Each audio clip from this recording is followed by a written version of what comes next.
Hi guys, welcome to the channel. In this week's video I'm going to install some power outputs into the cab.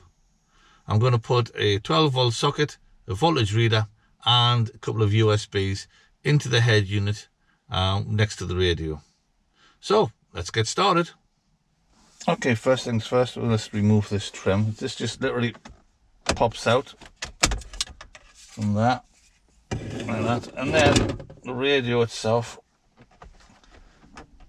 just wiggles its way out reasonably easily.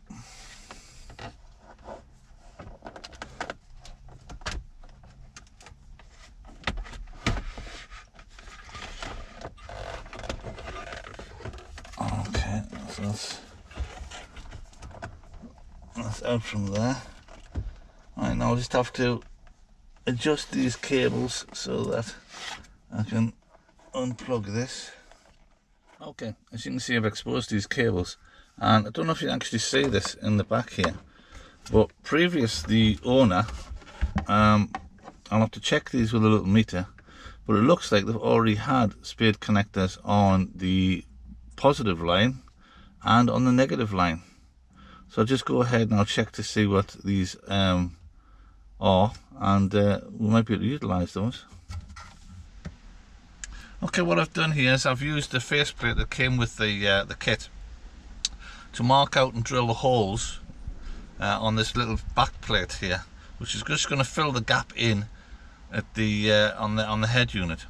As I say, I've already pre-drilled it, so it's all ready to go. And what I'm going to do now is I'm going to fit this little toggle switch so that I can switch it on and off, and that's just going to fit into there hopefully nicely.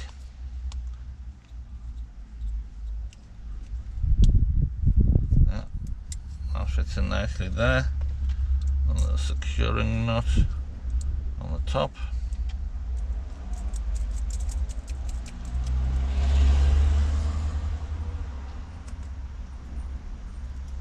On there, straighten that up, and then the faceplate will just sit nicely over the top of that onto there, and then the various different units will slip in nicely and connect up at the back, and that's how it's going to look. Okay, I'll actually go that way around to there, and then switch on and off, and that'll be the power. Excellent, let's get this wired up. I've just been rummaging through my little box of nicks and knacks. I never throw anything away, and I've come across these leads. Now these were previously supplied with a switch unit that I bought for the back of the van to switch the main lights on and off, etc. And I never used all of the ports and used, so I kept these. So they'll come in very handy, save me making up a lead. If you don't happen to have one of these leads, they're easy to make up. If you get a length of wire and these little spade connectors on here, the little spade connectors, crimp them on the ends and loop one wire from the other, so the power comes in on the red, power comes in from the switch, in, loops back out again, and loops back out again, and likewise the negative connected to the earth, and that loops from one to the other. So these just connect positive and negative, positive and negative, positive and negative. Okay, so that saved me a little bit of work. So I'll get these wired up, tidy these up, get rid of that old switch and connect the new switch in. So we'll just crimp off the end to there, little twist, and get one of these little spade connectors. Very rarely easily available from any automotive store or available on eBay. They're very easy to buy. Get very different sizes as well. This is just a small gauge. Push that onto there, and then cramp it down a little bit,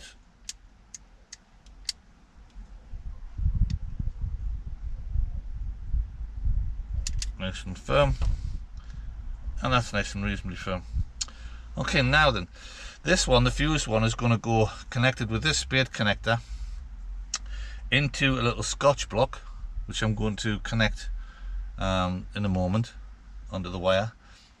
I'll be putting a fuse in here, and then this will connect to the positive one side of the switch, the positive side of the switch, into there, and then this comes out of the switch side onto there. So now the power comes up through the fuse to the switch, toggle the switch on, and you power your devices into there. And these just simply push in and connect to the positive. Now it's very handy on these little devices because on the bottom of them, you can, don't know if you can actually see that, you can actually see a small little plus and negative on there. So it does tell you which terminal to connect which to. So they just go in, they connect, and the next one connects, the next one connects. Likewise with the earth cable, that one will go to the earth, and that will connect negative to negative to negative. Okay, I'll show you that when I get that all wired up. Okay, as you see, I've got the unit all wired up now. The main feed comes into one side of the switch, then comes out from the other side of the switch, loops to the positive of each of the power units. Likewise, the negative will go to the ground, and also the negatives are looped one to the other. Okay, it's a very simple, straightforward way of doing it. Now this just needs to be mounted into the head unit, and these connected to the permanent live and the permanent ground. Well, that's the new power outtake unit installed, working nicely, apart from the switch, which I will need to replace at some stage.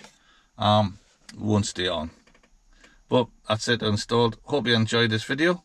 If you did, please consider subscribing, share your friends, and press that like button. Till the next time, see you again soon. Bye.